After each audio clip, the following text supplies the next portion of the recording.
ஸல்லல்லாஹு அலைஹி வஸல்லம் சொன்னார்கள், லா தஜாலு புயூதகும் மகாபிர், உங்களுடைய வீடுகளை கபிரிஸ்தானங்களாக ஆக்கி விடாதீர்கள். ஏனென்றால் கபிரிஸ்தானத்தில் அதிகமாக ஷைத்தான் இருப்பான். فإن الشيطان ينفر من بيت الذي تقرأ فيه سورة البقرة, எந்த வீட்டிலே சூரத்துல் பக்ரா ஓதப்படுகிறதோ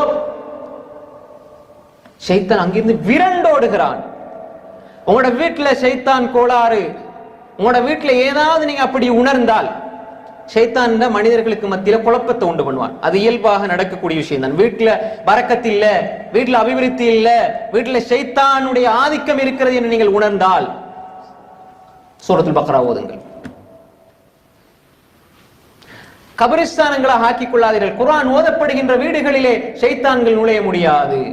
லா தஜாலு புயூதகும் மகாபிர், எங்களுடைய வீடுகள் கபிரிஸ்தானங்களாக இருக்கிறதா? உதாரணமா வச்சுக்கொள்ளுங்க, உங்களோட வீட்டுல குர்ஆன் ஓதப்படுற சத்தம் கேட்க இல்ல, பள்ளியில தான் கணவன் ஓதுறாங்க, மனைவி ஓதுறதுக்கு டைமே இல்லை. ஏன்னா சமையல் காலையில சமைக்கிறது, அதுக்கப்புறம் உடுப்பு கழுகுறது, அதுக்கப்புறம் பாலுக்கு சமைக்கிறது, அப்படியே அப்புறம் தூக்கமா அப்படியே கழிஞ்சிரும் நாள்.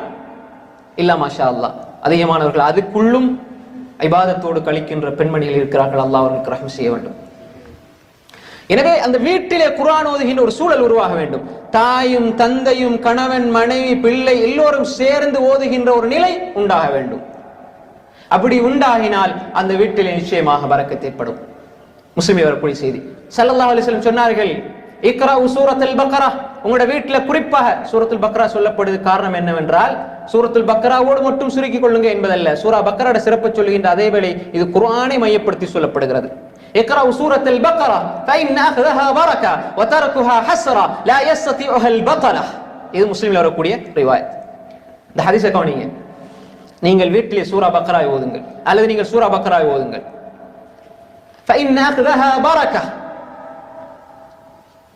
சூரத்துல் பக்ராவை நீங்கள் எடுத்துக்கொண்டால் அது உங்களுக்கு பரக்கத்தாக அருளாக அமையும். அதை விட்டால் தர்குஹா ஹஸ்ரா, அதை விட்டால் உங்களுக்கு நஷ்டமாக அமையும். அதை ஓதிக்கொண்டே இருந்தால் லா தஸ்ததிஉஹா லா யஸ்ததிஉஹல் பத்லா, வீணர்கள் உங்கள் மீது சக்தி பெற மாட்டார்கள். உங்களோட வீட்டுக்கு எந்த ஒரு ஷைத்தானுடைய ஆதிக்கம் உடைய வீட்டுக்கு ஏற்படாது.